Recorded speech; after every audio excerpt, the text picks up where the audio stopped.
Hadin ka jeng penmi ka ba ara ka rensan lat pathai ba ka kenhon ka ba kam ba ka dei ka GNLA regroup UMLA ka NPP bat menteri sarkar u RAKKAM A SANGMA ulaong bagi bor syntiat lem bat ki pulit kilale la ka kamram bat ki long ki balakre panele ya ki jeng tenjo kumjo usang mau la kentat ba ka jeng kerdo kam ka de ga daw tenrai jong ki kam lehnoh hapo ka jela Haba krench kelap pathai kubor usang mau la ong ba ka sarkar jela kalashim ye ki sienjang ba pher nak benta ki samla ka jela bat ka jing ka du kam dei sho ka daw jong ki kam lehnoh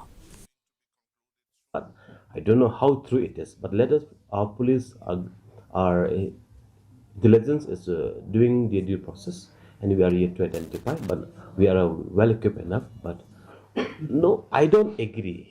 Yes, there's an issue of unemployment, but in view of the unemployment, the going to the militants is not the solution. It's not the answer for them.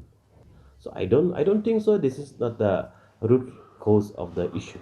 We have lots of programs. CM Elevate, Yes program, Yes Meghalaya, Prime program, Skill Meghalaya. There are many programs that have been launched by the Honorable Chief Minister for the youth of our state. Hashwa ka election